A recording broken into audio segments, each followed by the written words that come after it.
Welcome, everybody, to the Life Overhaul podcast. I'm Julie Nygaard, host of the show, also the author of a book called Life Overhaul, What Are You Waiting For?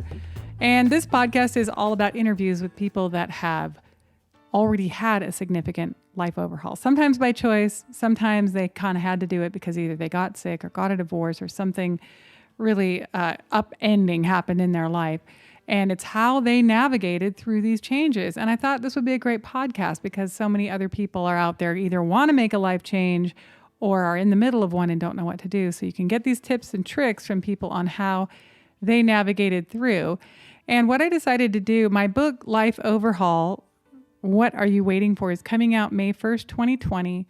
So I'm going to just be reading each chapter of the book on the podcast. You don't actually have to buy the book if you want to just follow along. But if you want it, right now it's on my website, which is thechocolatetherapist.com. And I'll soon have it on my Facebook. Your Life Overhaul is the name of my Facebook page. So yes, I have a chocolate shop. That's kind of what I'm doing right now. But I love the concept of overhauling your life. Maybe at any age. I've done it a few times. I'm in the process of doing it again.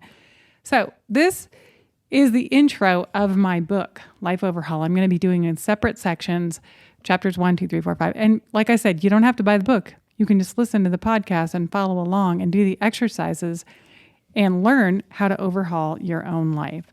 So I'm just going to read it. And thanks for listening today. This is the beginning, the introduction of Life Overhaul. What Are You Waiting For? My new book, due out May 1st. It's in pre-sales right now, again, on my website and Facebook page. 6 weeks after I started my own official life overhaul, I almost died from a fast-moving infection. But I'll get back to that. What I learned, if you know you need to make a major change and you don't get going, life will smack you around and change it for you, so you might as well get started on your own terms. I had thought about orchestrating a life overhaul for quite a few years before my own, quote, universal smackdown, which is what I call what happened when I almost died. But the same question kept coming up.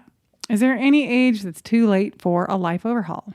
I mean, while I was thinking early 50s had turned into my mid 50s, and I just was wondering, would my mid 50s turn into my late 50s before I made a change?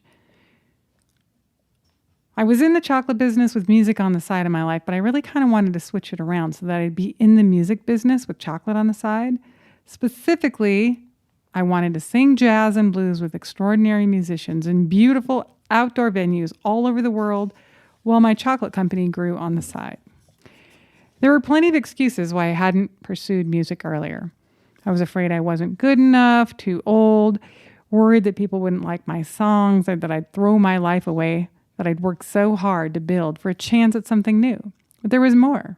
I was afraid of failure, the music industry was too tough, and that I wouldn't have enough discipline to practice. And who would take care of my kiddies while I was traveling?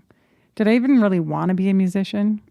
I was especially afraid of working hard at something new and never actually reaching my goals. Clearly, I had plenty of excuses. While in the process of all this procrastination, I remembered an old article I once read that stated we make 5 major decisions that ultimately determine the path of our lives. 1, whether or not to use drugs or alcohol. 2, whether or not to have unprotected sex. 3, to smoke or not to smoke. 4, who we married. And 5, what we decide to do for a career. Obviously, there are many other decisions as well, but according to this article, these were the big ones. 3 of these, drugs, alcohol, smoking, and sex, are generally made in our teens. That means we have a pretty good chance of determining the entire course of our lives while we're still teenagers. It's not such a big surprise that sometimes we veer off track. Or maybe it's not that we're on the wrong track, it's just a different track than we thought we would take. I thought about how many times over the years I'd considered making a major change. Maybe other people were asking the same questions. What if I messed up? Can I really change? Or what if I didn't mess up and I just want to change because I'm not happy with the path I chose? Or what if I'm happy but I want to do something different anyway? Is it possible to totally create a different life? And back to my original question, is there any age that's too late for a life overhaul? Even my kids, age 22 and 24 at the writing of this book, were already worried about making the wrong choice. I'd heard them say, "Oh, I'm already 22 years old. I should do this or that," comparing themselves to friends of theirs who were on some kind of perfect society-defined track. This is the tragedy of social media. It's challenging to figure out who we are as individuals when the new norm is perpetual comparison. There I was, pondering whether or not I was too old for a life overhaul, and my kids were wondering if they were doing the right thing in their early 20s. Maybe any age is right for a life overhaul. Even though I hadn't messed up, so to say, or gotten on a bad track, I realized the person inside of me was quite different from the life I was living on the outside. Or maybe the person on the inside had changed, and it was simply time for a change on the outside. Regardless of the reason, I was in need of a life overhaul, and I just had no idea how to go about doing it. I figured out that the best method for me would involve a step-by-step procedure, kind of an organized plan that I could work on each day, week by week. It would help me overcome my constant phase of considering what action to take, and instead move me into a place of steady forward movement. My mother used to call this paralysis of analysis. You think about taking some kind of action for so long, but you never end up doing anything. You just think and think about it and keep on thinking about it, which is exactly what I had been doing for years. But on September 16th, 2018, everything changed. During my morning calm time before I get out of bed, I suddenly felt this radical awareness that I had to change my life. It was like a new program had been downloaded. And at first I thought it was a dream, but after I got up, I couldn't stop thinking about it. My mind just kept nagging me to get going, make a plan, start changing. The feeling was so persistent that I decided to take action. Over the next few weeks, I dove into piles of research, wrote lists of ideas, listed dozens of inspirational speakers, as well as people on YouTube who had completely changed their lives. My plan evolved into launching a podcast called Life Overhaul, where I would record my life changes every week for a year. I planned to find other people to interview who wanted to share their life overhauls on the podcast. And I also wanted to be more involved with music, so I set aside time to practice the piano every day and sing, which meant getting up earlier to make it happen. The entire project was catapulted forward when I almost died just 6 weeks into the process. The story is in the back of the book. Having been healthy my entire life, I'd definitely taken it for granted. I was so weak during recovery that I had to come to terms with the idea that I wasn't as invincible as I thought I was. And nearly dying within a few short days made me realize I better get going on my true life calling. Life might be shorter than I had planned. What was I waiting for anyway? I had to take a break from writing and podcasting while I was recovering, because being that close to death was an intense, highly personal experience. It took me 5 months to get back to normal mentally. I also spent many days flip-flopping between anger and depression, trying to figure out why it happened. And the answer to that question, I still have no idea. When I finally started moving forward again, it was a self-healing process.